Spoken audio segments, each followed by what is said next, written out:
Taib. Bismillahirrahmanirrahim. Assalamualaikum warahmatullahi wabarakatuh. Alhamdulillah wassalatu wassalamu ala Rasulillah.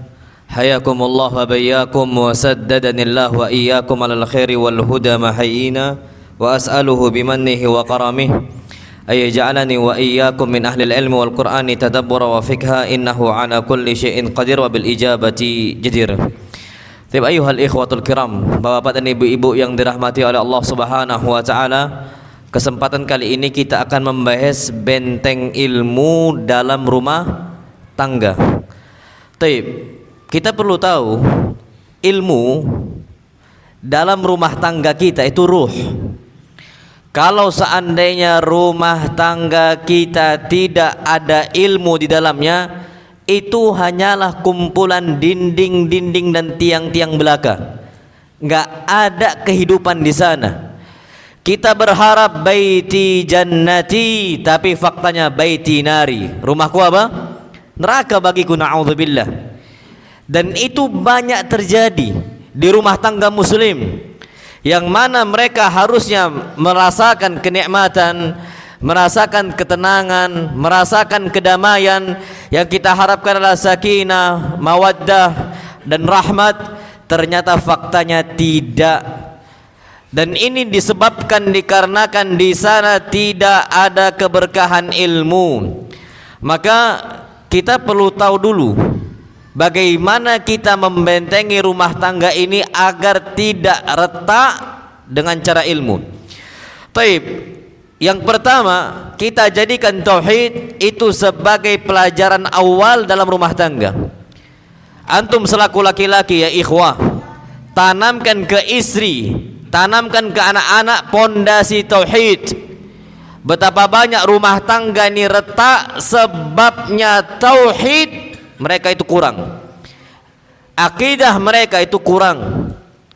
Kita nggak usah jauh-jauh berbicara tentang masalah rumah tangga. Lihat zaman Covid, betapa banyak para wanita itu ragu akan masalah rezeki ketika terjadi COVID-19, masa pandemi. Dan itu fakta terjadi. Banyak yang minta gugat cerai di zaman apa? Covid. Kalau seandainya akidah mereka akidah yang kuat, harusnya bisa bertahan. Karena dia yakin di zaman Covid ataupun di luar Covid, Tuhan mereka tetap satu. Siapa? Allah Subhanahu wa taala. Mereka di luar Covid dikasih rezeki, dan di zaman Covid masih dikasih rezeki. Itu pasti. Tapi banyak orang-orang yang seakan-akan di zaman Covid Allah tuh gak kasih rezeki. Takut banget. Makanya penanaman akidah itu sudah diajarkan oleh Nabi kita Muhammad SAW dari sejak kecil. Hatta untuk anak-anak kita, Nabi SAW ajarkan untuk sepupunya Ibnu Abbas, Abdullah ibn Abbas. Sejak kecil apa kata Abdullah ibn Abbas? Idza sa'alta fas'alillah wa idza sta'anta fasta'in billah. Kalau engkau meminta wahai Ibn Abbas, minta hanya kepada siapa? Allah. Dan kalau engkau minta bantuan kepada Allah Azza wa Jal. Dan ini sekarang, Mbak, ini sering ana sampaikan kepada ikhwah-ikhwah, ringkas, sepele kita anggap, tapi dampaknya besar. Kayak minta uang jajan. Kita nih sekarang, ya Allah Akbar, ini sering anak sampaikan. Ikhwah-ikhwah itu ketika mendapatkan anaknya, bah minta duit jajan bah, langsung dikasih, sudah. Padahal di situ momen untuk penanaman akidah. Kita tanyakan, nak, udah minta belum kepada Allah? Belum bah, minta dulu kepada Allah. Nanti dia dengan polosnya akan bilang, ya Allah, minta duit 2.000 ya Allah. Antum di situ ketika mendengarkan anak antum berdoa dan dia datang, bah sudah minta kepada Allah. Taib, antum tanamkan, nak, ini duit 2.000. Kalau seandainya Allah nggak ngizinkan sampai ke kamu, nggak akan bisa dapat, kamu nggak akan bisa dapat. Ini abah kasih, sebabnya karena izin siapa? Allah SWT. Ingat, yang ngasih itu bukan abah, tapi Allah SWT. Nanti ketika kita sudah meninggal, lihat anak-anak kita, lihat istri-istri kita, mereka nggak stres tentang masalah maisha, Mereka nggak stres tentang masalah ekonomi karena mereka tahu adanya kita, nggak adanya kita, yang ngasih rezeki siapa? Allah. Sekarang orang-orang awam banyak nggak stres ketika bapak mereka meninggal? Banyak banget. Lah wanita-wanita aja yang sudah dewasa saya sampai stres nampar wajah. Mereka mengatakan, ya Allah, betapa zalimnya engkau ya Allah. Kalau seandainya suami saya meninggal, dengan cara apa kami hidup? Astaghfirullahaladzim. Antum nisbatkan kehidupan kepada suami antunna. Wallah, aib bagi seorang apa? Muslimah. Aib bagi seorang muslim. Makanya kita pertama kali yang kita sadarkan kepada anak-anak kita, kepada istri-istri kita, ini sebagaimana yang Allah firmankan, adalah tauhid. Allah katakan fa'lam, ketahuilah oleh kalian, annahu la ilaha illallah, bahwa saya tidak ada ilah yang berhak disembah kecuali siapa? Allah subhanahu wa ta'ala. Ini tanamkan dahulu.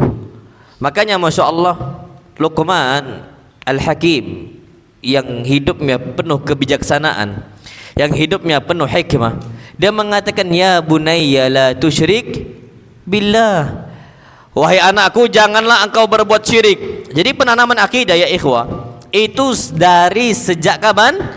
Kecil. Rugi kalau sudah besar baru kita tanamkan, rusak nanti rumah tangga kita. Na'udzubillah. Kemudian yang kedua yang perlu kita ketahui adalah menuntut ilmu itu kewajiban setiap anggota keluarga. Makanya rugi kalau antum kajian nggak bawa istri, nggak bawa anak-anak, bawa anak antum, bawa istri antum. Karena nuntut ilmu ini kewajiban untuk setiap muslim dan muslimah. Sebagaimana hadis Nabi kita Muhammad sallallahu alaihi wasallam, talabul ilmi faridatun ala kulli muslim. Nuntut ilmu itu adalah faridah, kewajiban atas setiap muslim. Anak kita yang masih kecil nggak wajib nuntut ilmu, tapi orang tua seharusnya sudah nanamkan bagaimana nyamannya, bagaimana tenangnya, bagaimana bahagianya ketika kita di majelis ilmu. Jadi anak-anak itu nggak lagi mencari ayunan, nggak lagi mencari perosotan. Bahkan mereka ngomong ke ummahnya, ummah mau kajian, ummah mau siap-siap kajian. Itu mereka kalau ditanamkan kajian sejak kecil. Bahkan Masya Allah, anak-anak kita tuh nanya, Abi kapan kajian lagi gitu. Ini sering ditanya. Kenapa? Karena kita sudah terbiasa untuk membawa anak kita kemana? Kajian. Jadi antum Pak, jangan antum bawa anak antum kajian, antum bebaskan di luar sana, rugi antum. Antum bawa dia ke majelis ilmu. Ustaz, anak-anak nih ya Allah kalau ikut kajian tuh lasaknya minta ampun. Antum ya ikhwah, antum jangan salahkan anak antum, karena anak-anak ini akalnya belum apa? Sempurna. Terus gimana antum ikat? Antum tahu kan di Shopee itu, Shopee, toko oranye, toko hijau itu ada yang biasa orang umroh pakai itu, tahu antum? Nah, pakai ikat anak antum di situ, bawakan mobil-mobilan, dia main di situ. Nanti ke depan percayalah sama anak antum nggak akan tertutup. Ini pendidikan rumah tangga. Sekarang banyak anak-anak yang nggak sopan, banyak anak-anak yang tertutup. Nggak usah jauh-jauh, Pak. Kalau antum punya tamu, kawan dari luar kota semisal, berkunjung, bertamu ke rumah antum, antum bilang, nah, Masya Allah, abah nih kedatangan tamu. Kalau anak antum anak yang saleh, dia akan keluar dari kamarnya dan dia akan jamu kawan antum. Yakin, yakinnya. Bahkan dia duduk di samping antum nemenin. Dia ngerti nggak ngerti, dia akan terdidik untuk seperti itu. Coba anak-anak sekarang disuruh keluar, nggak akan keluar. Orang-orang awam itu nggak ada sopan-sopannya sama sekali. Kenapa, Pak? Introvert. Antum kalau bawa ke kajian, dia kumpul dengan orang-orang banyak, percayalah sama anak, Pak, sekali dipegang dia di towel ininya, pipinya, dia kan seneng. Nak, salam dulu, nak, salam, nanti salam lagi, nanti salam lagi. Lama kelamaan nih, Pak, kalau siklusnya terulang terus, dia nggak akan lagi sungkan, dia nggak akan lagi malu. Bahkan antum pun bisa i'tikaf. Nanti kan bentar lagi nih Ramadan nih, antum bisa i'tikaf bawa anak antum. Saking mereka tuh bahagianya bersama antum, Masya Allah. Itu kalau dididik nuntut ilmu sejak kapan? Kecil. Dan ternyata Ibn Abbas, antum tahu Masya Allah Pak, Bu, Ibn Abbas itu orang yang dewasa, raganya masih anak-anak. Umar Ibn Khattab radhiyallahu ta'ala anhu pernah mensifati Ibn Abbas. Apa kata Umar Ibn Khattab ketika Umar Ibn Khattab sedang bermusyawarah perkara besar, diundanglah masyaikh Badr, para tetua-tetua sepuh-sepuh, orang-orang yang ikut perang apa? Badr. Diundang mereka semua. Masuk anak kecil di situ. Siapa? Ibn Abbas. Masih kecil ini Pak, ini anak. Tiba-tiba masuk di antara mereka-mereka yang sudah tua, yang jenggot mereka sudah beruban, yang mereka sudah tua sepuh dengan ilmunya dan umurnya. Ternyata masuk anak kecil di situ. Akhirnya apa kata mereka? Ya Amirul Mukminin, wahai Amirul Mukminin, kenapa kau masukkan si Ibn Abbas? Walana auladun amsaluhu. Kita ini juga punya anak seumuran dia. Kenapa engkau enggak ngundang anak-anak kami juga? Kenapa yang diundang cuma siapa? Ibn Abbas. Dites lah Pak, tafsir surat apa? An-Nasr. Idza jaa nasrullahi wal fath wa ra'aitan nasa yadkhuluna fi dinillahi afwaja fasabbih bihamdi rabbika wastaghfir innahu kana tawwaba. Allah berfirman, kalau telah datang pertolongan dari Allah Subhanahu wa taala, dan jika sudah datang penaklukan, maksudnya penaklukan Fathu apa? Mekah. Dan ketika engkau setelah melihat orang-orang sudah masuk Islam berbondong-bondong, maka apa perintah Allah? Fasabbih bihamdi rabbik, berbanyaklah tasbih, berbanyaklah tahmid, memuji Allah Subhanahu wa taala dan mensucikan Allah Subhanahu wa taala. Wastaghfir, perbanyaklah apa? Istighfar. Taib. Ketika mereka ditanya, apa tafsir ayat ini? Kata mereka, akan datang ketika itu penaklukan apa? Mekah. Mereka lagi mengatakan, kalau seandainya Mekah sudah ditaklukkan, perbanyak istighfar, perbanyak tahmid, perbanyak tasbih. Ini biasa aja. Semua jawabannya sama. Akhirnya paling terakhir ditanya Ibn Abbas. Ya Ibn Abbas, wahai Ibn Abbas, apa tafsir ayat itu? Apa jawaban Ibn Abbas? Qurbu ajali Rasulullah SAW. Dekatnya ajal Nabi kita Muhammad sallallahu alaihi wasallam. Ayat itu turun, itu isyarat dari Allah. Bentar lagi Nabi bakal apa? Meninggal sallallahu alaihi wasallam. Apa kata Umar Ibn Khattab? Ashab. Ini orang benar jawabannya. Kalau yang lain jawabannya itu ya biasa aja gitu. Ternyata Ibn Abbas itu mengetahui dari apa yang tersirat, bukan cuma apa yang tersurat. Yang tersirat pun tahu Ibn Abbas. Dan ternyata jawaban itu benar. Apa jawaban Nabi? Apa kata Umar bin Khattab? Zaka fatal kuhul. Ini anak jangan kalian remehkan. Betul dia ini fata, anak-anak masih raganya, al-kuhul, tapi akal dia apa? Dewasa. Sekarang Mbak, coba antum semua lihat pemuda-pemuda yang sudah dewasa, kayak anak-anak, masih main game aja. Sekarang bahkan yang lebih parah, udahlah jenggotan, cingkrangan, masih main game pula. Ini pernah terjadi sama ana loh Pak. Ana ketika itu Masya Allah ya, ana bertamu ke rumah salah satu ikhwah. Ketika bertamu, ana datang nih ke rumah beliau. Ana bilang assalamualaikum Pak. Ana sama ikhwah-ikhwah yang lain. Kaget lah ikhwah nih. Dia mengatakan, oh Ustadz gitu. Dia sambil megang apa? HP. Oh Ustadz, bentar Ustadz, ana ke belakang. Ke belakang. Apa kata ikhwah-ikhwah kawan-kawan itu? Ustadz, antum tahu kenapa beliau ke belakang? Nyelesain gamenya, takut kalah. Masya Allah. Disitulah anak langsung ingat hadis Nabi SAW. Ibn Abbas walaupun raganya kecil, tapi akalnya apa? Dewasa. Kebalikannya pemuda zaman sekarang, badannya, raganya itu dewasa, tapi akalnya apa? Anak-anak. Itu sebabnya apa Pak? Karena nggak ditimba ilmu sejak dia kecil. Makanya Imam Syafi'i, kenapa kok bisa jadi imam besar? Sebabnya memang dididik sejak kapan?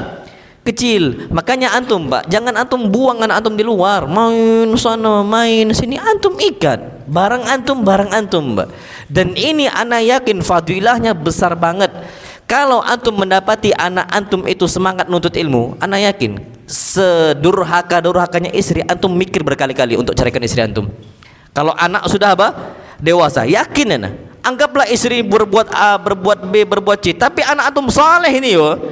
Ana yakin antum akan ragu, kasihan sama anak antum. Cuman sekarang istri udahlah durhaka, anaknya durhaka, maka mau nggak mau terjadi apa?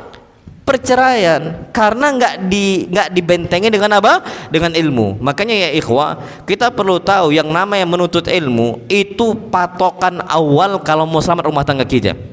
Makanya disebutkan oleh Allah Subhanahu wa taala dalam Al-Qur'an Al-Karim, ya ayyuhalladzina amanu, wahai orang-orang beriman, ku anfusakum wa ahlikum nara. Wahai orang-orang beriman, jagalah diri kalian dan keluarga kalian dari api neraka. Dengan cara apa? Kata Ali bin Abi Thalib radhiyallahu taala anhu menafsirkan ayat ini, allimuhum, dengan cara mengajarkan mereka ilmu, wa addibuhum, dan dengan cara mengajarkan mereka apa?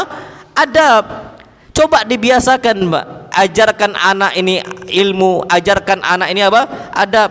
Ana yakin, Pak, nurut istri kita, nurut anak kita. Antum tahu kenapa istri-istri sekarang na'udzubillah di zaman ini suka ngedumel, bahkan ngangkat suara kepada suaminya? Antum tahu? Dan bahkan lebih taat kalau ustadz yang ngomong. Kenapa? Karena yang ngajarkan istri-istri antum ustadznya, bukan antum. Paham sampai sini? Makanya kalau antum ngomong, "Dek, hukum ini haram, nggak boleh." Ah, mana ada. Kalau antum bilang Ustadz Fulan yang bilang, apa katanya? Mana videonya? Kalau dikasih videonya baru sami'na wa ta'na. Kenapa istri antum lebih taat kepada ustadznya? Karena yang ngajarkan dia siapa? Ustadznya. Antum nggak pernah ngajarkan dia. Makanya, Pak, ini sebuah kecacatan besar dalam rumah tangga. Antum nggak mau, nggak open gitu loh. Nggak open tuh, nggak peduli. Nggak peduli dengan apa? Keluarga kita. Nggak usah jauh-jauh. Antum sekarang kajian ya, nuntut ilmu. Pulang antum ke rumah, istri antum nanya, "Bang, tadi apa kata Ustadz?" Waduh, Bang, 1 jam loh Ustadz bicara. Apa kesimpulannya? Dek, Allahu a'lam. Tanya ke Ustadz aja katanya. Tanya ke mana? Ke Ustadz. Akhirnya terbentuklah pola istri antum akan tunduk sama siapa? Ustadznya. Makanya, Pak, kalau bisa saran anak antum kajian jangan cuman masuk telinga kanan keluar telinga kanan. Masuk telinga kanan keluar telinga kanan, rugi, Pak. Catat. Ulama zaman dulu, Masya Allah ya, itu kenapa mereka hobi mencatat ilmu, hobi ngikat ilmu? Tujuannya mau diajarkan pertama kali untuk keluarganya, karena itu bermanfaat untuk keluarga. Kita nih, Pak, kadang-kadang tidak mau mencatat karena kita nggak punya mad'u. Siapa yang mau anak dakwahi, Ustaz? Untuk apa? Lu ada. Siapa? Istri. Siapa? Anak. Betul, Pak, antum ngomong anak kan, Ustaz, anak udah tua, Ustaz, nggak bisa ngajarkan orang. Jangan ngajarin orang. Ya istri antum orang juga tapi Masya Allah. Ajarkan istri, ajarkan anak, catat semua itu. Nanti ketika antum pulang ditanya sama istri, "Bang, tadi apa kata ustadznya?" Antum bisa sampaikan. Istri antum akan sungkan sama antum. Kenapa? Karena dia merasa diajari, diayomi oleh siapa? Oleh suaminya. Itu terjadi, Pak. Makanya ulama zaman dahulu mencatat. Ulama zaman dahulu, Pak, Masya Allah, diakui kredibilitas kesikohannya itu dengan 2 hal. Disebutkan kekuatannya ya, kekuatan menjaga ilmunya itu dengan 2 hal. Yang pertama, dhabtul hifdz, kuatnya hafalan. Yang kedua, dhabtul kitabah, kuatnya apa? Mencatat. Imam Syafi'i, Imam Ahmad ibn Hanbal dan para ulama salaf zaman dahulu itu kuat menghafal dan kuat juga apa? Mencatat. Kita udahlah lemah hafalan, lemah pula apa? Catatan. Apa yang kita mau sampaikan ke istri? Dan antum tahu Pak, Masya Allah, ulama zaman dahulu itu ada yang hafalannya kuat banget gitu ya. Tapi ketika kecelakaan, mungkin dia naik kuda, nabrak lubang, jatuh, kena kepalanya, itu hilang hafalannya. Maka setelah dia menyampaikan hadis, setelah kasus kecelakaan itu, hadisnya dhaif. Hadisnya jadi apa? Dhaif. Ada ulama yang lain, dia itu lemah hafalannya, tapi kuat mencatat. Dia ini apa? Sahih, derajatnya derajat thiqah. Tapi kalau rumahnya kebakaran dan dia menyampaikan hadis setelah kasus kebakaran rumahnya dan kitab-kitab dia habis, hadisnya dia apa? Dhaif. Makanya Pak, kalau antum sampaikan hadis, kalau antum punya sanad hadis, ana yakin sanad hadis antum itu dhaif. Lemah hafalan, lemah juga apa? Catatan. Inilah aibnya kita nih Pak, sayangnya diri kita. Makanya akhirnya ilmu itu cuman lewat seperti lewatnya angin gitu aja, dan nggak membekas di diri kita. Antum Pak, coba tanamkan, anak ini belajar, mau anak sampaikan. Yang antum sampaikan pertama kali siapa? Istri. Yang kedua siapa? Anak-anak. Makanya ini kata Ali bin Abi Thalib, allimuhum wa addibuhum. Dan kita perlu tahu peran kita nih selaku suami, umumnya orang tua, suami dan juga apa? Istri, itu sebagai murabbi, sebagai pendidik. Pak, bukan ustadz pendidik awalnya, bukan guru pendidik hakikinya, bukan. Tapi siapa? Orang tua. Yang tanggung jawab tuh orang tua. Antum masukkan anak ke dalam pondok pesantren, ternyata rusak. Jangan pertama kali salahkan ustadz, jangan salahkan pertama kali guru. Kalau antum meletakkan di sebuah sekolah, ternyata anaknya berbuat masalah, jangan pertama kali salahkan guru. Jangan salahkan pertama kali sekolahnya atau pondok pesantrennya, jangan. Dan anak pondokan, ana lihat rata-rata mereka-mereka yang nakal-nakal itu jarang dihubungi oleh orang tuanya. Percayalah sama ana, Mbak.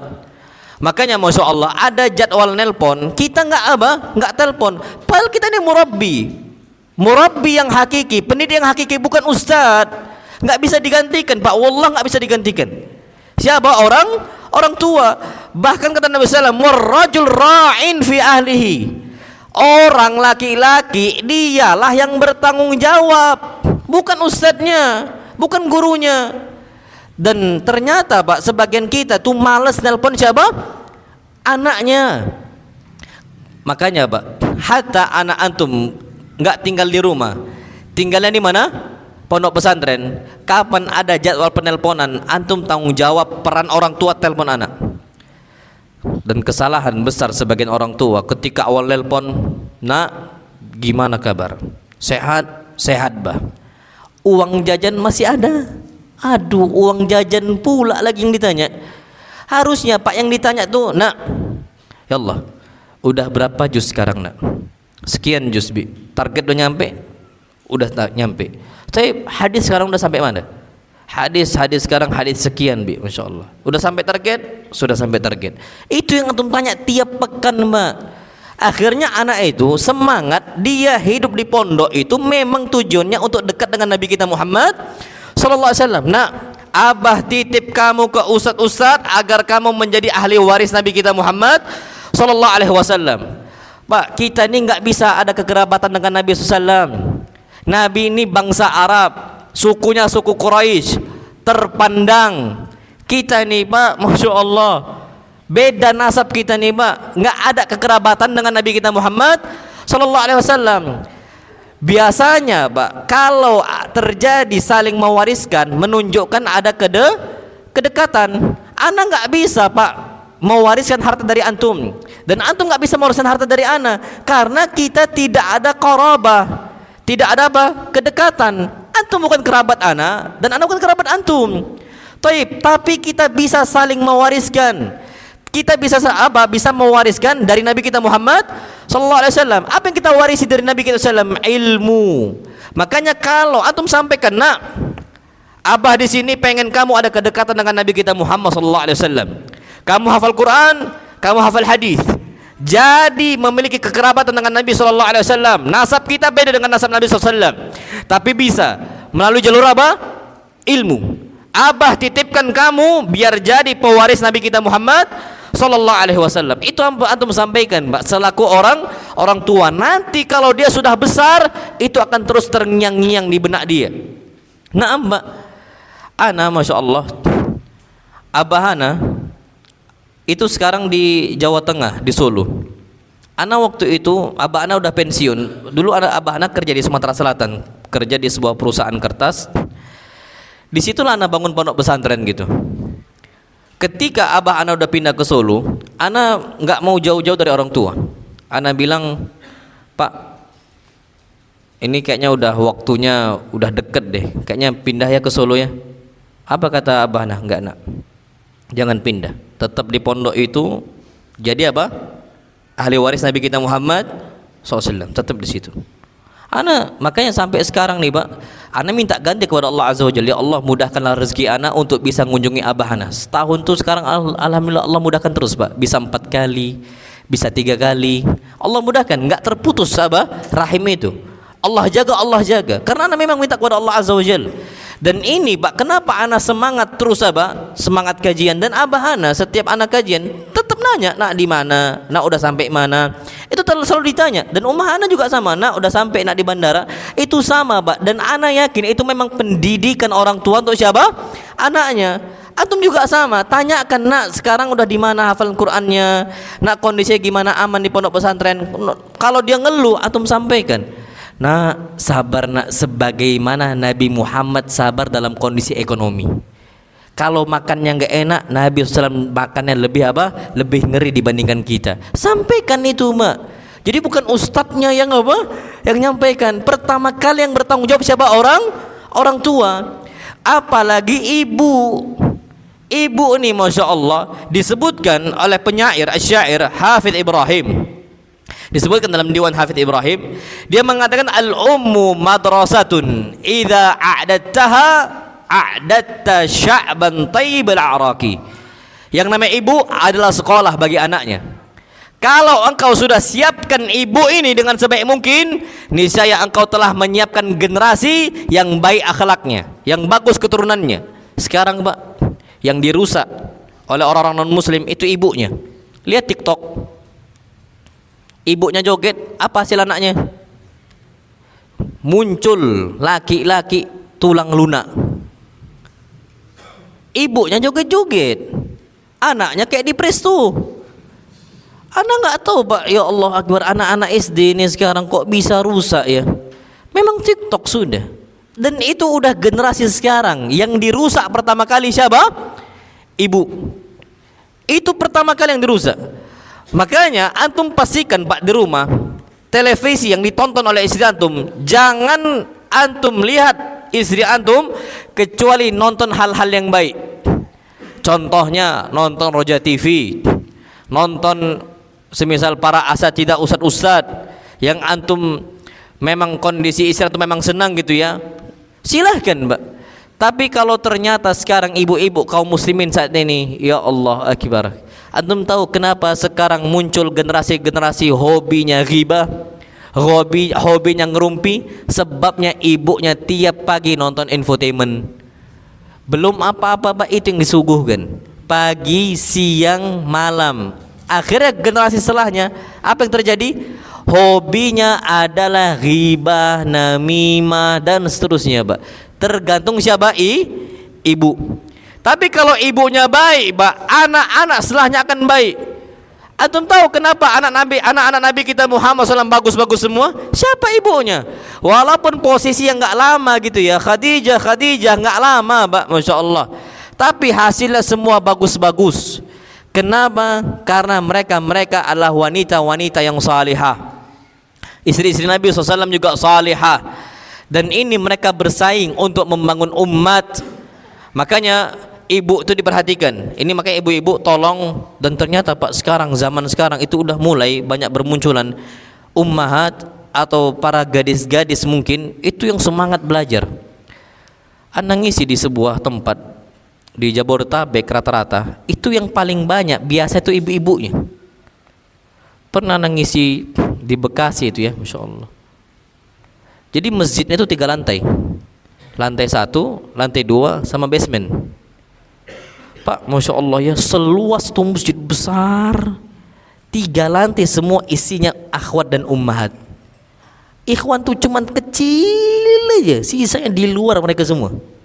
Ana sampai mikir, ini generasi yang ditakutkan oleh orang-orang apa? Yahud. Mereka gimana mau merusak muslimah-muslimah yang ada, wanita-wanita yang ada. Karena memang kalau antum mau berhasil, istri itu yang kita cari, istri yang salihah. Apa kata Nabi SAW sebelum kita menikah? Beliau katakan, tunkahul mar'atu li arba'. Wanita dinikahi karena berapa hal? 4 hal.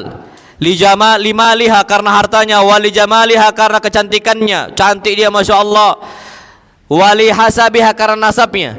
Terakhir ini yang paling penting, fadfar bidatid din, cari yang akhlaknya apa? Baik. Taribat siadak, engkau akan beruntung. Kalau ternyata akhwat ini atau ummahat ini rusak agamanya, rusak akhlaknya, anak-anak akan apa? Contoh. Makanya Pak, karakter anak itu biasanya diambil dari ibu. Karakter anak itu ngikut ke siapa? Ke ibu. Biasanya seperti itu, bukan ke bapak. Kalau ke bapak itu cuman sebentar-sebentar aja. Apalagi zaman sahabat Nabi kita Muhammad SAW, mereka ini berjihad.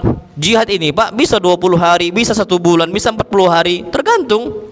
Ini kan sering meninggalkan keluarga kan, tapi mereka itu terbentuk karakter anak-anak mereka. Sebabnya siapa? Ibu-ibu mereka. Makanya Masya Allah, nggak usah jauh-jauh Pak. Kita nih kadang-kadang memerintahkan, nak ngaji TPA, emaknya nonton TV. Ini kan nggak nyambung. Apa Imam Ahmad katakan? Imam Ahmad ibn Hanbal rahimahullah, beliau mengatakan, kanat ummi tulbisunil imamata wa ana atlubul hadis. Ibu saya yang pakaikan saya imamah sorban. Masya Allah. Jadi ibu-ibu juga belajar cara pakai apa? Sorban untuk dipakaikan anaknya. Masya Allah. Anak juga punya anak, yang makaikannya juga istri anak gitu. Kalaupun nggak bisa pakaikan anak sorban, minimal pakaikan peci, pakaikan apa? Jubah. Temenin dia ke masjid TPA. Temenin tiap hari. Nanti dia akan sadar bahwasanya yang nemanin dia ini itu akan terekam dalam memori dia. Makanya jangan sampai kita pintar nyuruh orang tapi kita gagal dalam mempraktekkan apa yang kita perintahkan. Apa kata Allah, kabura maqatan indallahi an taqulu ma la taf'alun. Betapa besar murka Allah, kalian pintar nyuruh orang tapi kalian enggak pandai untuk mengamalkannya. Allah murka. Dan kita mulai dakwah, antum enggak perlu dakwah jauh-jauh dulu, salah. Dakwah yang pertama kali yang kita dakwahin itu keluarga. Keluarga, gimana istri itu bisa taat, gimana tuh anak-anak bisa taat. Jauh-jauh ke Bangka Belitung, ternyata naudzubillah kalau anak-anak semisal malas sholat, anak nggak akan berangkat ke sini sampai anak pastikan anak-anak ini beres dulu dalam sholatnya. Ternyata Pak, sekarang banyak orang sibuk ngurusin rumah tangga orang, sibuk ngurusin anak orang, anak dia pun nggak bisa diurus. Ini banyak Pak, sibuk ngomentari A, B, C, dan D, ternyata keluarga dia pun belum dia urus. Ini nggak bisa Pak. Sedangkan Allah SWT firmankan, wa anzir ashiratakal akrabin. Engkau mulai berdakwah itu pertama kali dari keluarga engkau yang paling dekat, istri dan anak-anak. Itu pertama kali. Nanti insya Allah kedepannya kalau anak kita ini sudah benar, dia yang akan membantu dakwah kita. Anak yakin, yakinnya. Makanya Masya Allah, lihat para masyayikh, lihat para ulama salaf kita zaman dahulu, bagaimana Umar mendidik Abdullah ibn Umar. Yang pertama mendidik ibn Umar siapa? Umar ibn Khattab radhiyallahu ta'ala anhu, bapaknya sendiri jadilah ibn Umar. Abbas ibn Abdul Muttalib mendidik anaknya Abdullah bin Abbas, jadilah ibn Abbas. Dan begitulah para ulama. Jadi kita nih Pak, pertama kali mulai jangan terlalu jauh dahulu kita sibuk sama orang.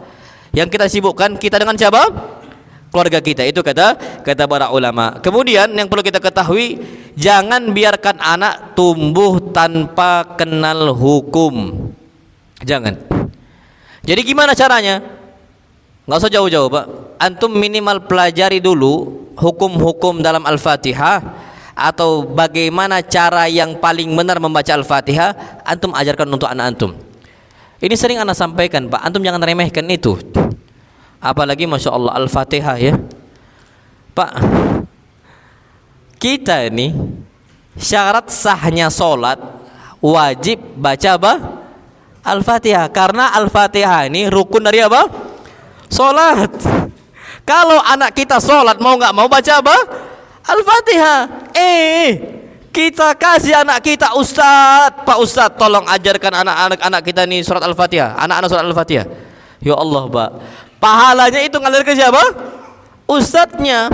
Sedangkan Nabi katakan dalam hadis Sahih Muslim riwayat Abu Hurairah, "Adzalu 'alal khairi kafa'ili." Orang yang mengajarkan kepada kebaikan, dia mendapatkan pahala orang mengerjakannya. Kalau anak kita nih setiap kali sholat membaca Al-Fatihah, semua pahala huruf per hurufnya didapat oleh abahnya, didapat oleh ummahnya. Ini Pak jangan dikasih untuk yang lain. Makanya disebutkan Masya Allah dalam ucapan Al-Imam Al-Qayyim rahimahullah, "Faman ahmala ta'lima waladihi ma yanfa'uhu." Siapa yang melalaikan untuk mengajarkan anaknya yang berilmu yang bermanfaat untuk anaknya, wa tarakahu, sudah dia biarkan gitu aja anaknya, faqad asaa ilaihi ghayatal isaah, maka dia telah berbuat zalim kepada anaknya dengan kezaliman yang besar. Jadi anak itu dibiarkan, enggak pernah dididik. Itu sebuah kezaliman yang besar, kata Imam Ibnu Qayyim rahimahullah. Maka itu yang perlu kita ketahui. Jadi dengan cara apa? Mulai pertama kali dengan sholat. Makanya perintah Nabi apa? Muru auladakum bis salati wa hum abna'u sab'i sinin. Perintahkanlah anak antum untuk sholat. Umurnya berapa tahun? 7 tahun. Pak, Masya Allah ya, sebenarnya antum nggak usah capek-capek sholat, nggak usah. Anak itu akan lebih banyak belajar dengan apa yang dia lihat, bukan dengan apa yang dia dengar. Anak kecil itu lebih senang dengan visual dibandingkan dengan audio, lebih senang dengan gambaran dibandingkan dengan apa? Suara. Antum nggak perlu perintahkan dengan suara nasihatin anak, cukup kita contohkan, ajak anak kita. Dengan cara apa kita perintahkan anak kita untuk sholat? Pertama kali dengan cara visual kita, contoh kita, praktek kita, gimana kita berangkat ke masjid. Makanya Nabi kita Muhammad SAW itu berangkat ke masjid bawa Hasan Hussein, bawa Zainab. Bahkan Zainab pun digendong sering oleh Nabi kita Muhammad Sallallahu Alaihi Wasallam. Nanti Pak, kalau dia sudah besar, jangankan antum suruh, ketinggalan pun dia, ngamuk dia Pak. Dan itu terjadi. Sekarang anak-anak sekarang, Allah Akbar, main game. Antum ambil, nak, ya Allah adzan, berangkat. Nangis dia. Kenapa nangis? Karena antum nggak ngajarkan dari sejak kapan? Kecil. Jadi Pak, mulai sekarang contohkan anak-anak kita, nak, adzan. Ayo pakai jubahnya, ayo pakai pecinya. Berangkat kita nak memenuhi panggilan siapa? Allah. Allah udah manggil, ya Allah. Allah udah manggil, ya Allah, berangkat. Itu nanti Pak, lama kelamaan dia akan terdidik, terpola. Kapan dia nggak diajak marah dia, kapan nggak diajak ngamuk dia. Hatta umur 2 tahun loh Pak. Anak pernah jalan bentar, anak-anak yang 2 tahun, yang anak yang kedua, Masya Allah, ngamuk, teriak dia, Abi, tunggu kata dia, ngamuk dia, Masya Allah, anak dimarahin. Akhirnya anak bilang, enggak, abah nggak akan balik, datang sini sekarang. Anak nggak mau pulang. Anak bilang, berangkat sini. Akhirnya berangkat dia, pakai jubah, dipakaikan apa, umiknya, berangkat. Anak nggak akan balik. Tuh berangkat dia sambil nangis. Tapi lama kelamaan Pak, pola itu akan terbentuk nanti. Jadi antum mulai sekarang coba dibiasakan, jangan sampai biarkan kondisi anak-anak tuh nggak disuruh untuk sholat. Terus gimana Ustadz kalau seandainya anak ini bekerja, anak kerja dari jam 7 pulang semisal maghrib, gimana kalau untuk sholat zuhur, sholat asarnya? Istri yang harusnya memerintahkan anak kita untuk apa? Sholat. Pak, jangan antum kira ustadz kalau udah safari dakwah itu nggak nanya tentang anaknya, ditanya. Dia akan nanya, "Dek, gimana anak-anak? Sholat ke masjid?" "Sholat bang, sholat." Antum tanya lagi, antum di kantor, "Dek, suruh anak-anak tuh sholat." Nanti anak-anak dipakaikan pakaian jubah oleh siapa? Emaknya. Berangkat. Itu umur dari awal 7 tahun. Kalau antum cuman diam, antum shamitun wasakitun, wa adamun nahyi anil munkar, dan tidak antum ingkari kemungkaran. Tengoklah Pak, jangan salahkan kecuali diri kita sendiri. Fala yalumanna illa nafsah. Dan ketika kita ini cuman diam terhadap anak-anak kita, nanti Pak dampaknya yang dosa ya kita. Anak kita nggak dosa karena anak kita belum apa? Baligh. Tapi orang tuanya yang nggak ngajarin, maka orang tua yang berbuat apa? Dosa. Itu kata para ulama. Nah, wallahu alam bissawab. Taib. Kemudian bagaimana sih suasana rumah yang diberkahi oleh ilmu? Pertama, hidupkan rumah dengan zikir. Ini Pak, insya Allah kalau penuh dengan zikir, itu tanda rumah yang diberkahi oleh siapa? Allah Subhanahu wa taala. Makanya disebutkan oleh Nabi kita Muhammad sallallahu alaihi wasallam, "Matsalul baitil ladzi yuzkarullahu fi", permisalan sebuah rumah yang disebut nama Allah di dalamnya. Wal baitul ladzi la yuzkarullahu fi, dan permisalan rumah yang enggak disebutkan nama Allah SWT di dalamnya. Matsalul hayyi wal mayit, seperti orang yang hidup dan seperti orang yang apa? Mati. Makanya Pak, Masya Allah, kalau udah mati nih, ya Allah, enggak bisa lagi diambil faedahnya. Ada istilah kita tuh buntang berjalan, buntang menyawu, mayat berjalan. Antum tahu maksudnya apa? Dia itu berjalan, raganya ada, rohnya ada, tapi tidak ada faedah dia itu hidup. Ini yang kata Allah, kamatsalil mayyit, mati dia hakikatnya. Bahasa kita tuh bangki lah. Apa? Bangki tapi berjalan. Dan ini terjadi Pak sekarang. Coba kita lihat, produktif nggak hidup kita?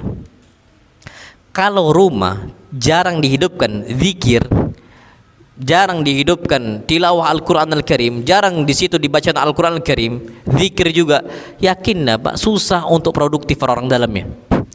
Bawaannya tuh males saja, baca itu males saja, nonton kajian pun malesnya minta ampun, karena semua isinya sudah bahasa syaitan. Nggak usah jauh-jauh Pak. Sebagian orang kalau nonton TV, nonton sinetron, Masya Allah, nggak ngantuk, kuat banget, Masya Allah. Tapi tengoklah Pak, coba nonton ustadz kajian, ngantuk.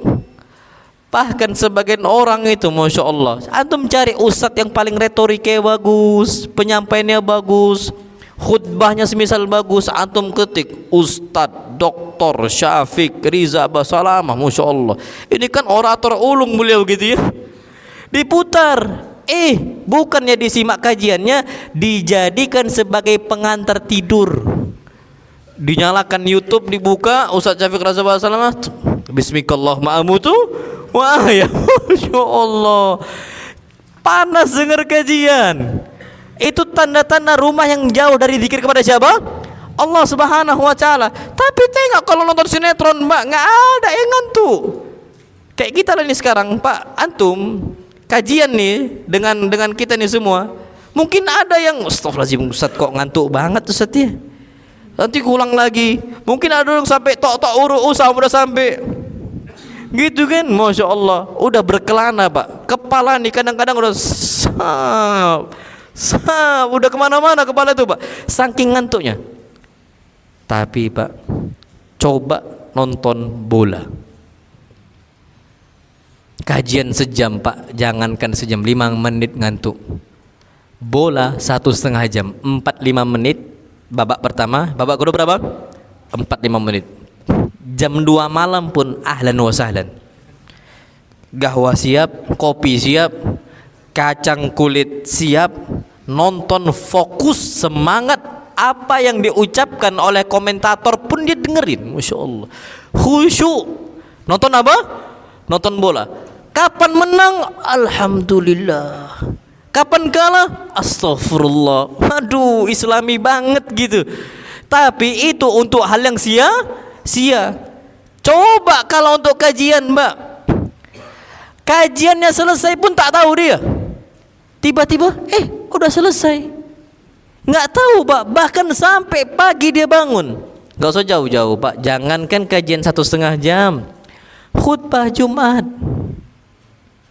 khutbah Jumat ini na'udzubillah di sebagian tempat tuh jadi ajang tempat tidur dan waktu tidur. Ini khutbah innal hamdalillah nahmaduhu wa nasta'inuhu. Ini berapi-api ini. Tapi di sebagian umat Islam bismikallahumma amutu wa ahya. Tidur sudah, Pak. Ini terjadi. Ana pernah, Pak, di Jakarta. Azan belum? Fadhal azan, kita lanjut ke masalah azan. Fadhal. Biasanya sini gimana? Isya selesai? Kajian rutinnya gimana? Biasanya kalau azan itu nyambung setelah sholat isya ada lagi kajian. Atau biasanya azan dulu, habis azan lanjut kajian. Di sini mau lanjut atau gimana nih? Ustaz gimana, Ustaz? Oh iya, taib. Kita isya dulu, sholat isya dulu, nanti kita lanjutkan ba'dal isya. Taib. Ini yang dapat Anda sampaikan, kurang lebihnya ana mohon maaf. Subhanakallahumma bihamdika asyhadu an la ilaha illa anta astaghfiruka wa atubu ilaik. Wa sallallahu alaihi wa Muhammad. Assalamualaikum warahmatullahi wabarakatuh.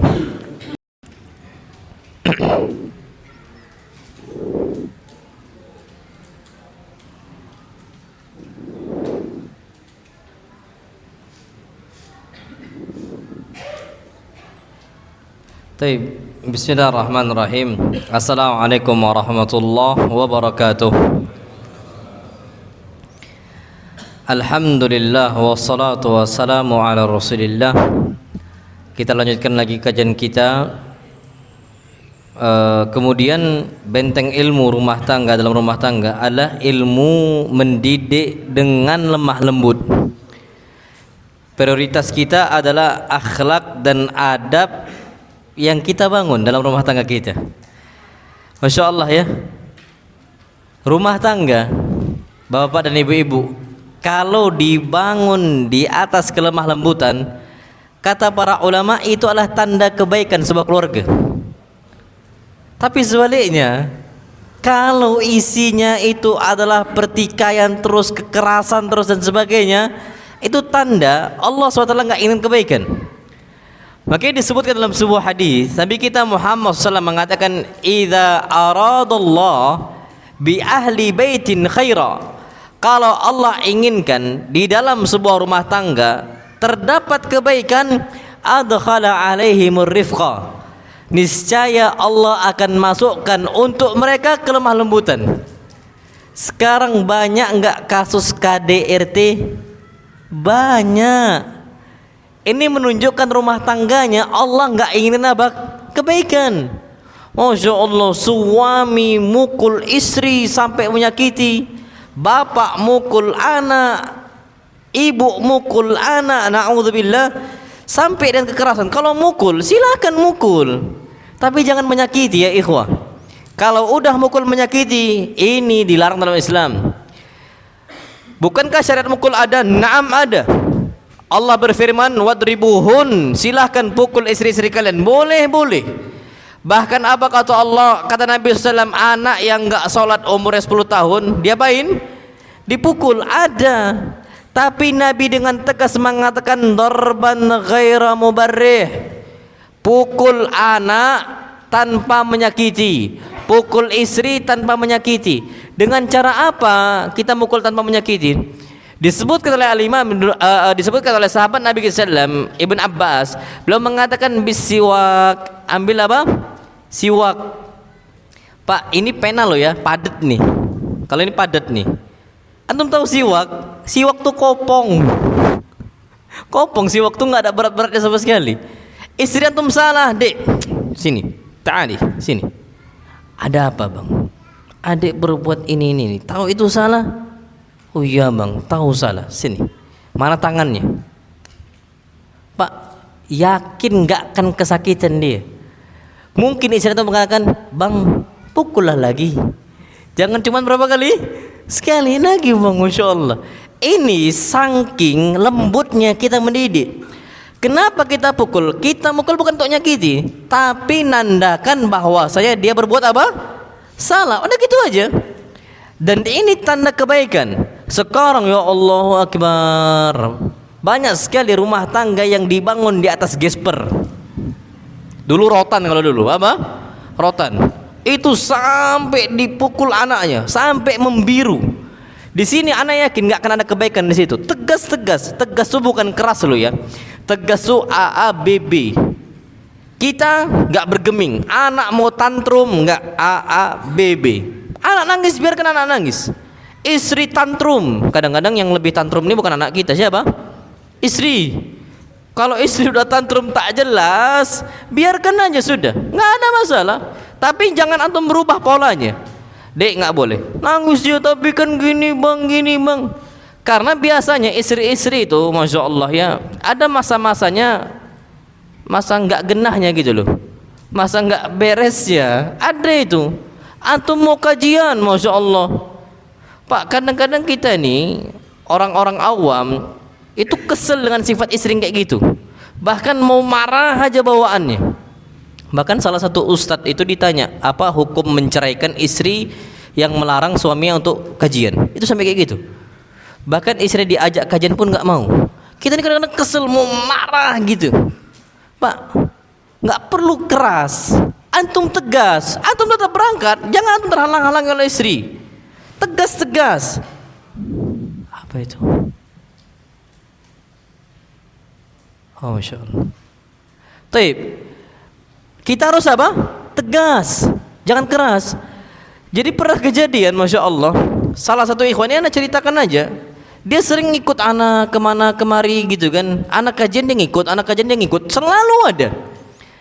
Tiba-tiba istrinya itu ngomel, Kak, misalnya sini bang ya, bang, janganlah kajian terus, kede dia bilang. Habis itu, dek, abang ini kajian loh gitu. Oh bang, kita ini gini-gini. Akhirnya dia ngelapor ke anak, Ustaz, ini gimana Ustaz, istri anak kok kayak gini terus gitu ya. Anak bilang, kali antum jarang ajak jalan-jalan.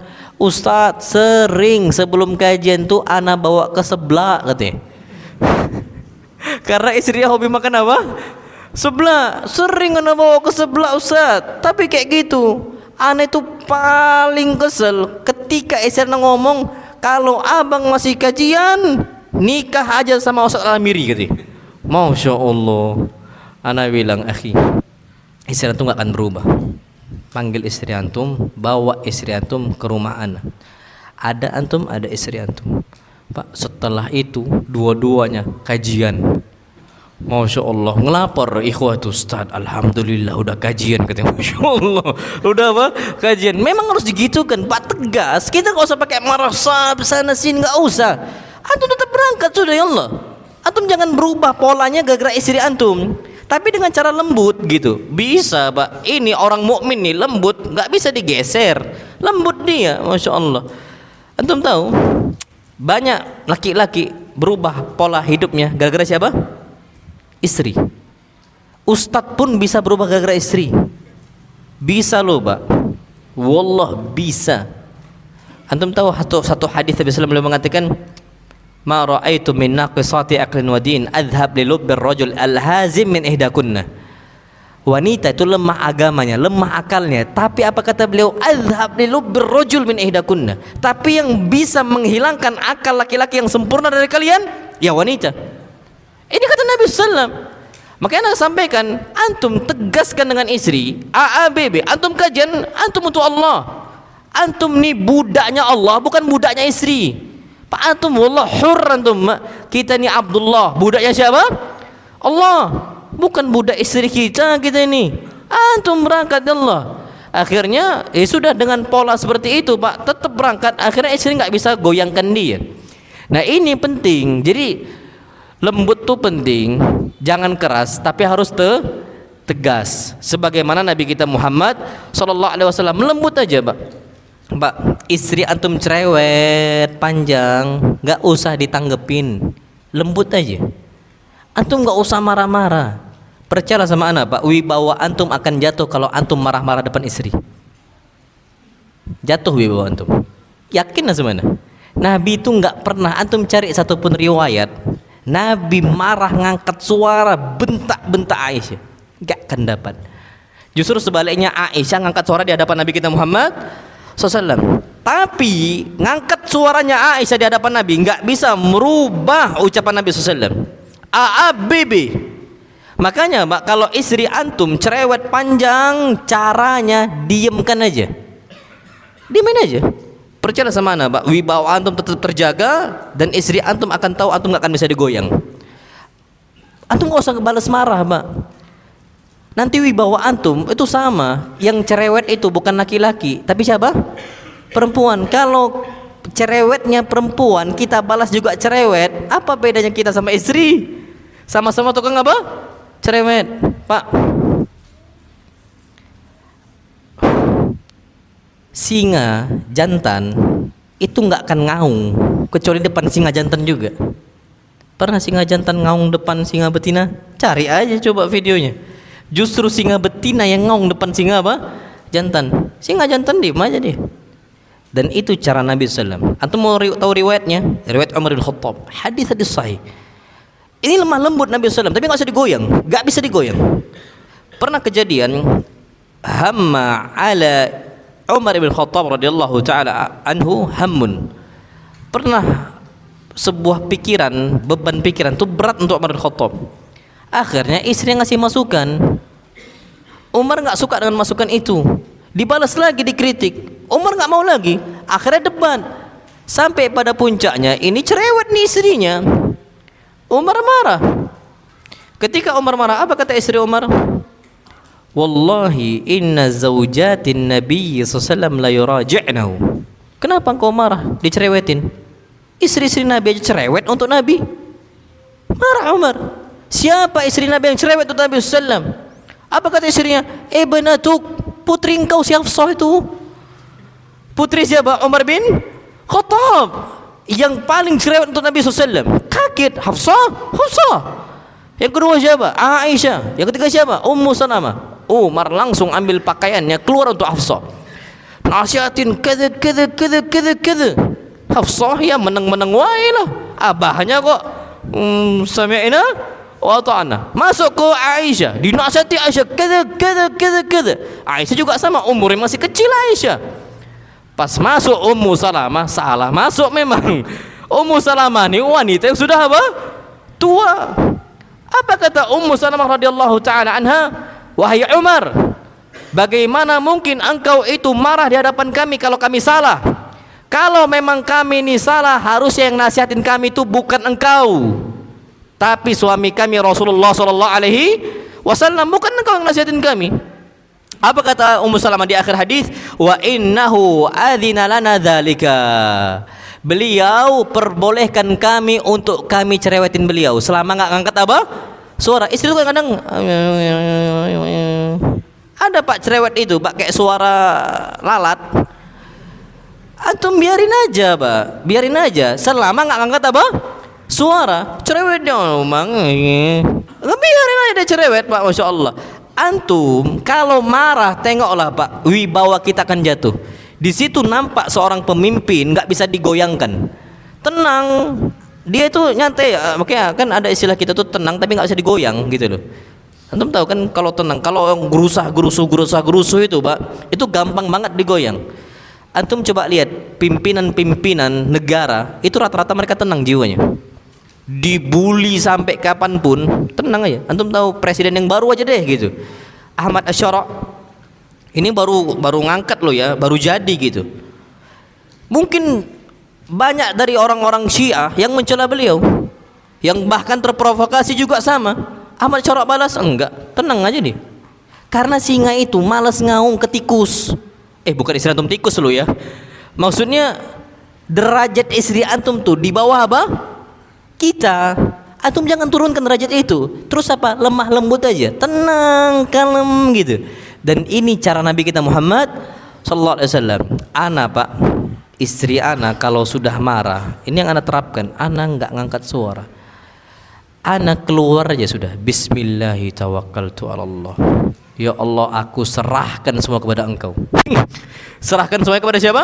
Kepada Allah Subhanahu wa taala. La haula wala quwwata illa billah. Salat kita sudah. Pernah kejadian Pak, Masya Allah. Ana udah tahu Pak. Nah antum coba lihat rumus itu. Ana ada rumusnya. Ana kalau istri ana udah ngedumel, ana nggak akan goyang ana. Tapi ana keluar rumah, doa ana beli coklat, kasih. Pak, pernah ana mau beli coklat, lumayan mahal coklat tuh kan. Akhirnya coba ana inisiatif, ganti ciki. Rupanya anak kasih ciki, senyum juga, masya Allah.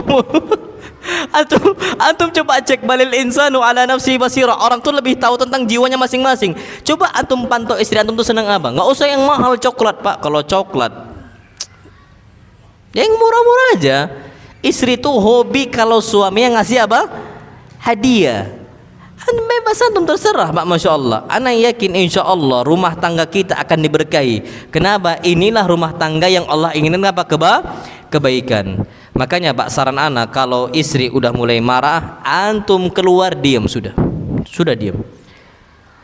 Dan antum nggak usah banyak bicara, nggak usah. Antum coba jadi orang tuh tajahul taghaful. Ini sering ana sampaikan ke ikhwah, pura-pura nggak tahu. Di mungkin istri tuh nyerewetin, pura-pura kayak nggak ada. Suara apa itu ya? Udah gitu nih. Suara apa itu, Dek? Kayak ada suara lebah itu. Masya Allah. Udah abang nggak denger itu. Keluar, bismillah ya Allah. Bang, jangan keluar. Duduk. Antum bilang, Dek, mau apa?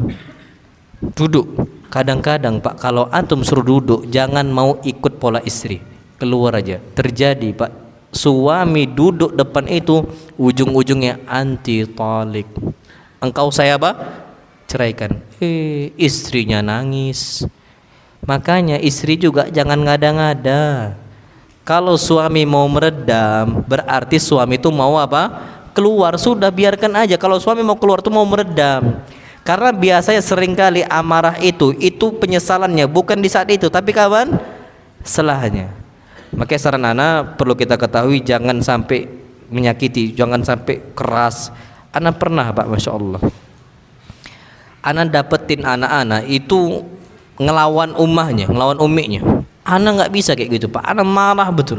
Ana panggil anak-anak sini, ana cubit, ana cubit. Ana nggak bisa Pak, pola hidup. Kalau anak tuh ngangkat suara, mungkin dia dari pola kawan, ana nggak ngerti, ala kuliah, atau mungkin dia udah masa remaja gitu ya. Ana panggil, mana cubit.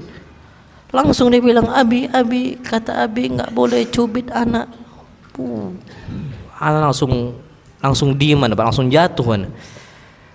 Langsung anak peluk, anak bilang, Abi minta maaf. Anak baru sadar Pak, kebaikan tuh nggak di kekerasan. Nggak pernah ada kebaikan di kekerasan tuh, nggak pernah. Ghilzah, sikap ghilzah, sikap syiddah, itu nggak ada kebaikannya. Yang ada itu sikap tegas, tapi apa? Lembut. Makanya kita praktekkan, jangan sampai goyang, tapi kita lembut dengan apa? Keluarga kita. Na'amullahu alam bisawab. Kemudian hindari perdebatan yang rusak keharmonisan. Pak, kadang-kadang istri ini suka yang aneh-aneh, yang nganar-nganar. Bang, lebih cantik fulanah atau adik? Ini kan nggak usah ditanya. Nanti ujung-ujung perdebatan. Makanya istri-istri jangan suka yang aneh-aneh. Akhirnya suami tuh capek, baru pulang kerja, Bang, adik cantik enggak nih?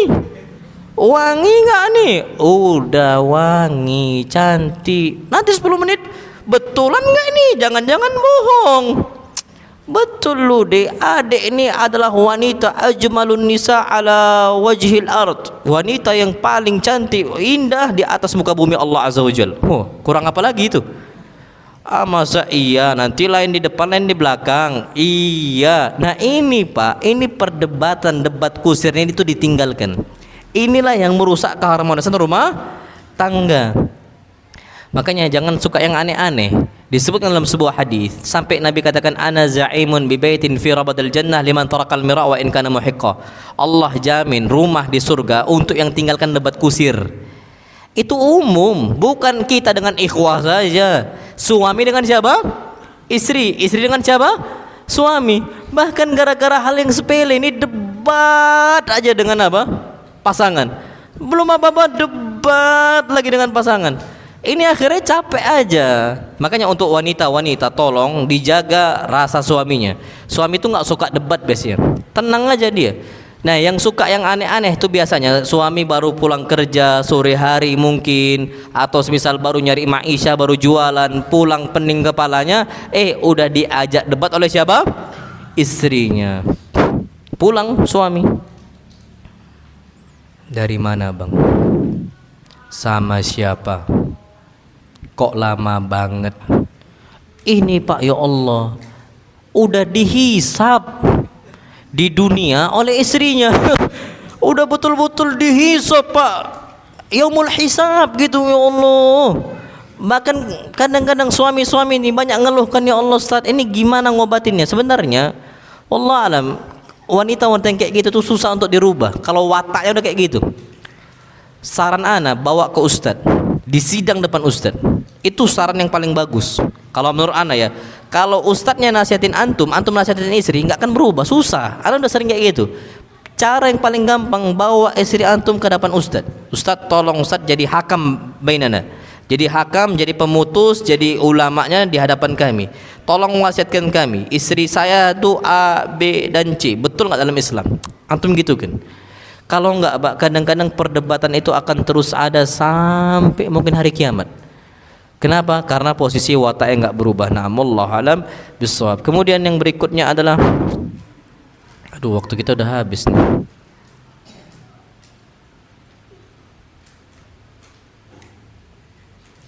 Sudah selesai ya? Ada tanya jawab? Jamaah yang nanya. Ayo. Taib, Pak, ini waktu kita sudah habis, tapi ala kulihal ana mau menyampaikan terakhir di sini, tolong rumah tangga itu, ini terakhir, antum jaga dari harta yang haram. Cukupkan dengan harta yang apa? Halal. Dan ingat untuk istri-istri qanaah. Apa? Qanaah. Jangan patokannya banyak-banyakan fulus, jangan. Wallah, orang tetangga jabatannya tinggi, hartanya banyak, belum tentu berkah. Patokannya itu berkah, sedikit apapun tenang hidup kita. Percayalah sama anak, percaya. Orang banyak yang gajinya tinggi tapi haus. Terbukti 271 triliun di sini kena korupsi, ya kan? Betul nggak itu? Iya, Pak, 271 triliun masih kurang. Ini kalau nggak kena kasusnya, nggak ke-up, terus haus nih. Kenapa? Berarti nominal tinggi, nominal gaji itu nggak jamin. Yang penting hati itu apa? Cukup. Antum coba lihat ustadz-ustadz itu, gaji di bawah UMR, hidup, anak banyak, istri banyak, istrinya qanaah, cukup. Kita istri satu, anak cuma 2, ngeluh aja. Qanaah ya ikhwah, qanaah. Qanaah itu artinya merasa apa? Cukup. Makanya doa Nabi, Allahumma qanni'ni, ya Allah jadikan aku ni qanaah, merasa cukup. Yang kedua, Allahumma kfini, ya Allah cukupkan saya bihalalika, dengan yang halal, an haramika, sehingga aku tinggalkan yang haram. Bukan banyak-banyakan, tapi apa? Cukup. Merasa cukup. Kalau gaji tinggi, Pak, Allah percuma. Banyak sudah faktanya orang-orang tuh haus dunia. Bahkan disebutkan dalam sebuah hadis, lau kana li bani adam wadiyani min dhahabin la batagha thalitha. Anak Adam kalau punya 2 lembah emas, anak ulangi, 2 lembah emas, bukan 2 kilo. Ini kalau seandainya kita punya 5 kilogram emas, 7 turunan pun insya Allah aman gitu. Ini 2 lembah emas, semua emas isinya. Dia nggak akan pernah puas. La batagha thalitha, dia akan cari yang berapa?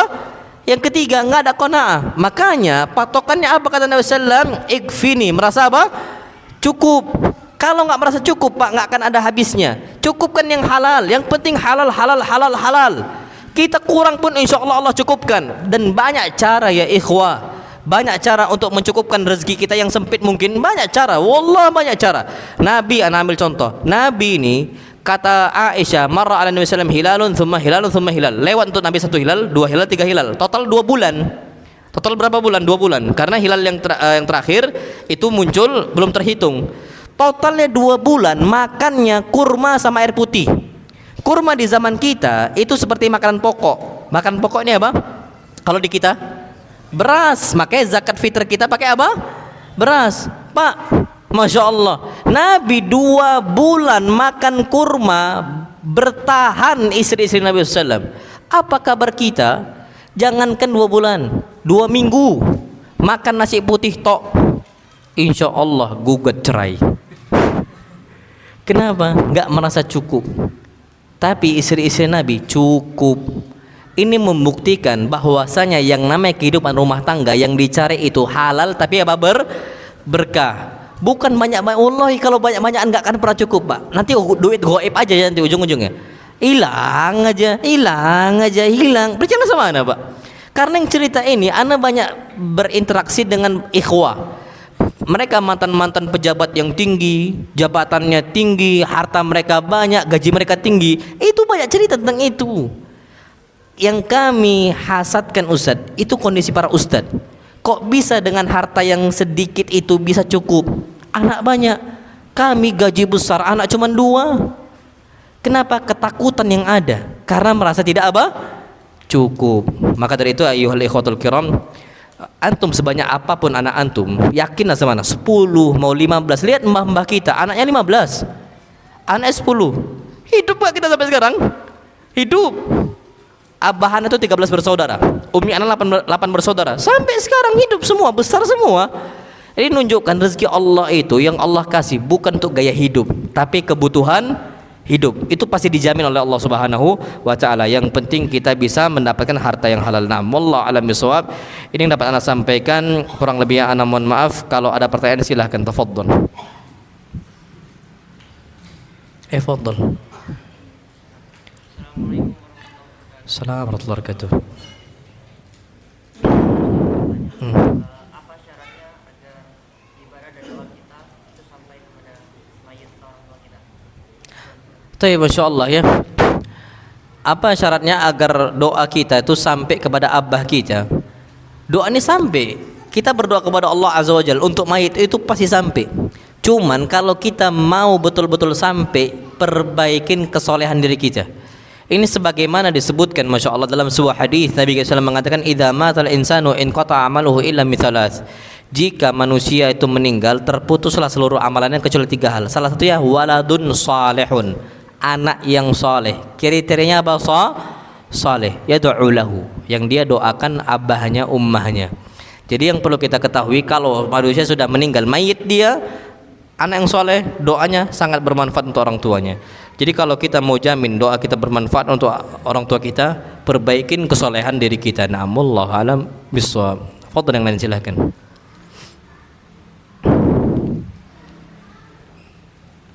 Oh, toib. Ana mau nyampaikan nih, lupa nah.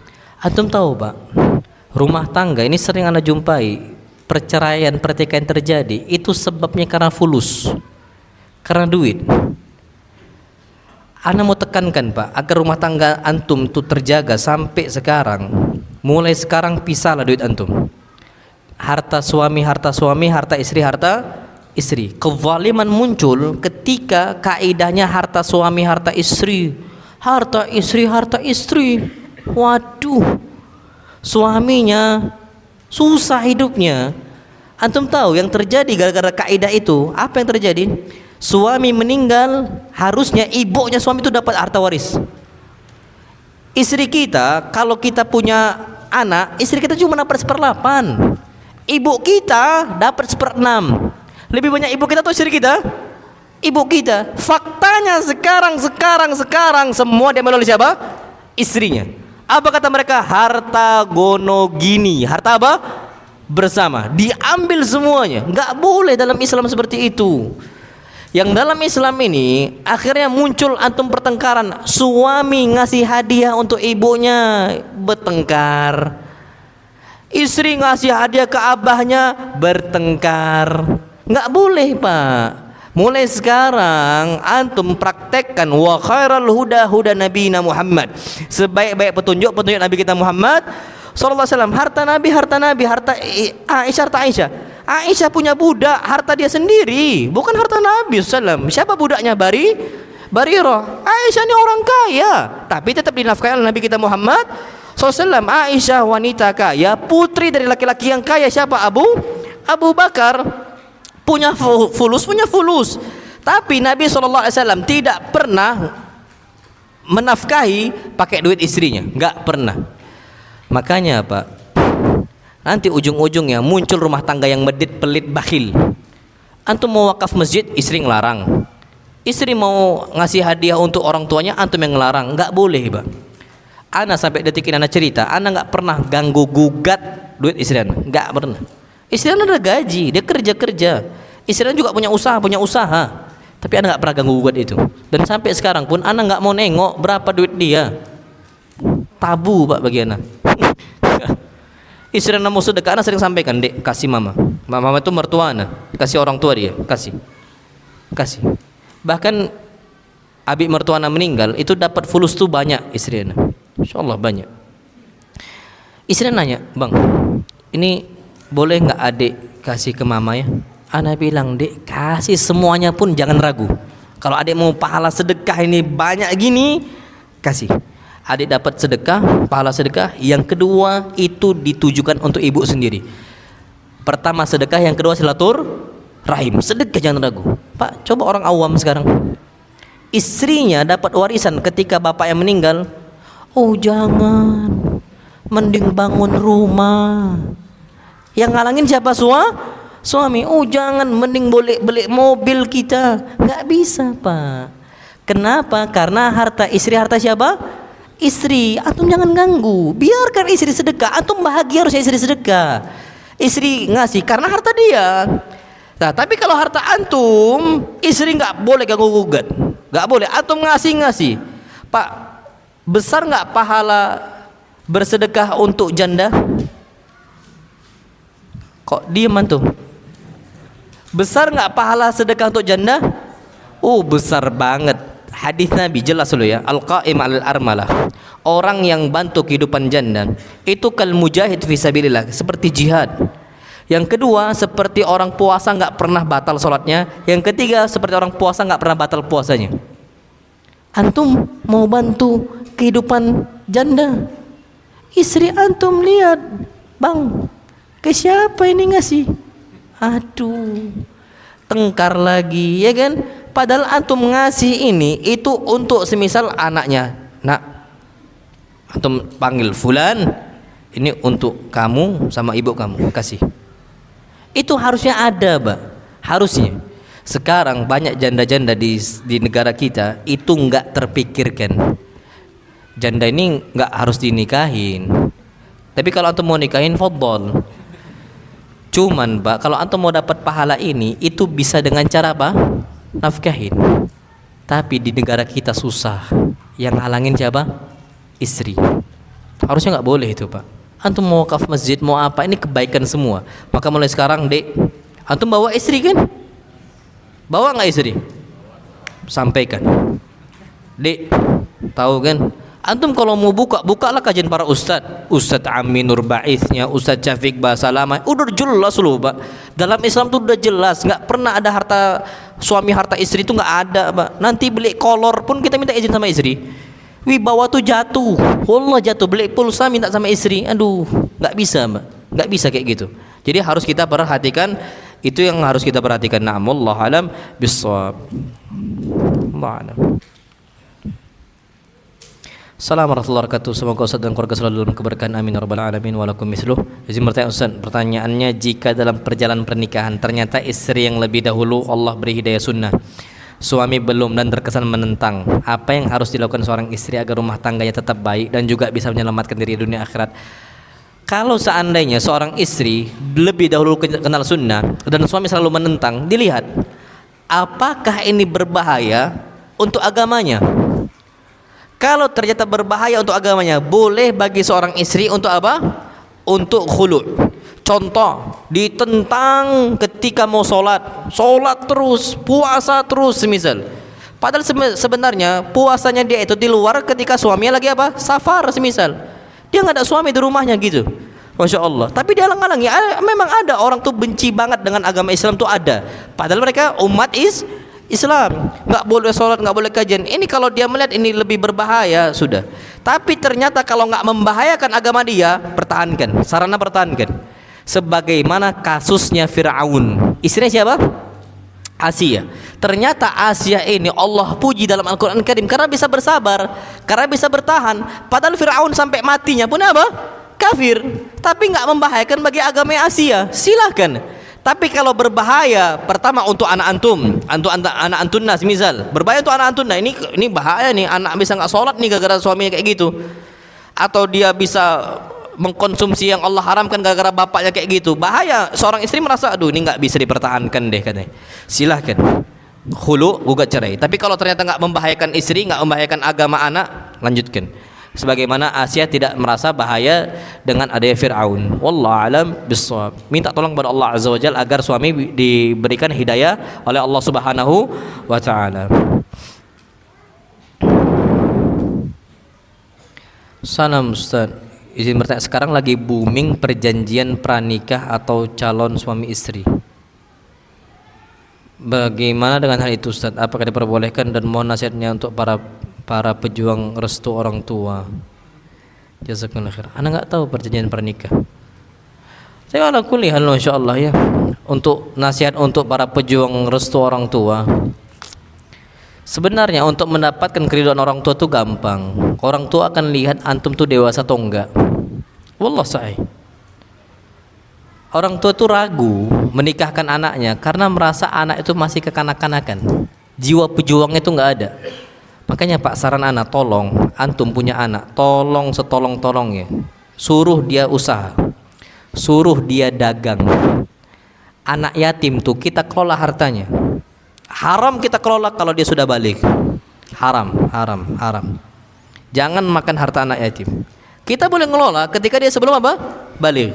Berarti laki-laki yang balik itu sudah mengelola hartanya, kehidupannya yang cari maisha itu ketika sudah apa? Balik. Faktanya sekarang anak sudah kuliah masih minta duit bapak. Jangan Pak. Usahakan dagang. Nabi masih kecil sudah dagang, sudah usaha. Beliau jual jasa untuk apa? Ngembala kambing. Masih kecil Nabi SAW dapat beberapa mata uang di Mekah ketika itu. Beliau senang, bahagia. Itu dari kecil pola hidupnya. Makanya dari kecil Pak, kalau sudah balik, ikut abah dagang. Kalau liburan Ramadan jangan biarkan dia di rumah. Abi jualan roti bakar, ikut sama abi jualan, tawarkan ke mereka. Itu agar dewasa. Orang tua susah ngasih restu untuk pernikahan sebabnya karena memang anak-anaknya masih main-main. Gimana orang tua ngasih restu? Lah diri dia aja dia masih lalai, apalagi anak orang. Ini bawa anak orang ini. Karena banyak nggak Pak suami-suami nikah muda ternyata melalaikan istrinya, banyak enggak? Allah banyak Pak, banyak. Karena Anda pernah muda juga dan Anda tahu fulan-fulan itu nikah muda. Faktanya apa? Afwan Pak ya. Ana pernah dibangun oleh istri Ana jam 1 malam. Ini ketika anak kuliah. Istri Ana ditelepon oleh kawannya.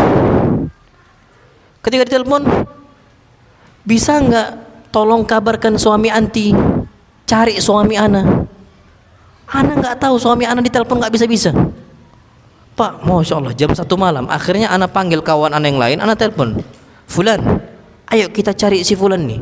Istrinya sampai nyari jam 1 malam belum balik Pak. Masya Allah ana keliling nih Pak sambil ngantuk ana nih ya. Ana ngantuk jam 1 malam sampai rupanya Pak di mana? Di warnet. Punya istri. Antum tahu dulu itu ada pojok wifi corner ID yang dulu punya IndiHome, tahu kan? Pak, kami lagi jalan nih keliling. Lah, ini anaknya di sini. Masya Allah, Pak, kami geplak tang. Ente dipanggil sama istri, Ana bilang. Zaujah ente nyari. Oh gitu. Ana bilang, wallahi Ana bilang, antum nggak akan dewasa kalau kayak gini terus. Bukan dewasa tuh udah nikah, tapi rasa tanggung jawab tentang diri sendiri pun nggak tahu antum. Ana bilang, Pak ini orang ramai anak-anak muda. Balik, Ana bilang, balik. Pak nggak akan bisa dewasa. Itu terjadi Pak. Makanya restu orang tua itu susah. Makanya mulai sekarang coba Pak, kasih anak tuh bisnis kepercayaan. Nanti anak tuh akan gerak dia. Anak juga sama, anak masukkan nih barang dagangan Umi ke kantin, jual. Kadang-kadang dijual ke kakak-kakak santri, ke Kak mau beli enggak Kak? Kak mau beli enggak Kak? Kak mau beli. Akhirnya terbiasa, Pak. Dari kecil tuh sudah terbiasa untuk pola hidup orang dewasa. Orang dewasa, Pak, enggak ada main game. Hidupnya bisnis. Obrolannya usaha. Obrolannya dakwah. Obrolannya kajian. Itu orang dewasa. Dia enggak mikir lagi anak-anak, Pak. Nah, itu seperti Ibnu Abbas, dan itu yang dapat Anda sampaikan. Sallallahu Nabi Muhammad. Ini ada dua yang nanya ini nanti dari hadiah dari Taib. Ada dua lagi hadiah ya. Dua lagi Taib. Sekarang anak yang nanya. Ini ada hadiah nih dua. Ini yang dua tadi untuk nanya. Siapa orang yang dikatakan Umar raganya anak-anak, akalnya dewasa? Siapa? Fadhon. Wa Ibnu Abbas, fadhon.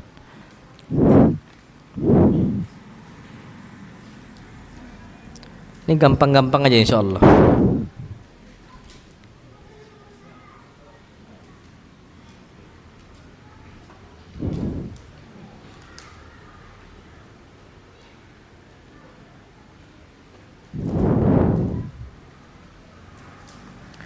Umur berapa anak disuruh untuk sholat? Aywa 7 tahun, Masya Allah. Taib, ini yang dapat saya sampaikan Pak. Kurang lebihnya ana mohon maaf. Kalau yang benar datangnya dari Allah Azza wa Jalla, yang salah datang dari anak pribadi syaitan, dan ana berlindung dari kesalahan tersebut. Dan ana mohon maaf Pak kalau ana ada salah kata atau menyinggung antum ala kulli hal, karena ana abdun dhaif, hamba yang lemah, yang butuh kepada ma'unah dari Allah Subhanahu wa taala. InsyaAllah SWT kita bisa berjumpa di lain waktu. Ana masih ada subuh insyaallah. Iya, sekitar sini juga Pak ya, insyaallah. Kalau antum ada waktu silahkan datang. Dan ana berterima kasih pertama kepada Ustadz Rusulan, Masya Allah, jazahullah khair. Antum kalau belajar rumah tangga dari beliau, qudwah itu Pak. Kalau 3 aja beliau bisa taklukan, itu ada rumusnya itu. Antum tahu, ana yakin beliau itu orangnya lembut. Yakin kan orangnya lembut, tapi nggak bisa digoyangkan. Antum tanya rumusnya apa Ustaz? Gitu. Antum nih jangan sia-siakan beliau gitu loh. Mumpung beliau di sini, wujud beliau ada di sini. Antum tanya, antum bawa istri antum, "Dek, belajar yuk, Dek." Kemana? Ustadz Rusulan. Belajar apa ini? Rumah tangga, Masya Allah. Tapi itu Pak penting, karena anak yakin beliau bisa sampai 3 itu. Jiwa beliau itu lembut, yakin anak. Insya Allah ya, jiwa beliau itu lembut, tapi tenang gitu. Ngadepin itu tenang. Antum kira rumah tangga ini Pak nggak ada gejolak? Nabi pun ada gejolak, tapi Nabi tenang. Yang ajibnya Pak, Nabi SAW tuh sampai Aisyah tuh lempar piring depan tamu Nabi. Istri kita nggak pernah gitu. Tapi Nabi itu tenang jiwanya, lembut aja. Nabi katakan gharat ummukum, ibu kalian lagi apa? Cemburu, nggak apa-apa. Gitu. Coba kita. Biar istri lempar piring, antum balik pulang. Ini urusan anak dengan siapa? Istri. Itu kalau kita. Nah, antum contohlah beliau, Ustadz kasih rumus Ustadz. Gimana cara untuk kami ngikutin antum? Bukan poligaminya lo ya. Caranya biar lembut. Nah, siapa tahu bonusnya dari Allah Azza wa Jalla, Allah akan kasih istri kita itu kecondongan untuk ridha di poligami, untuk mendapatkan pahala dari siapa?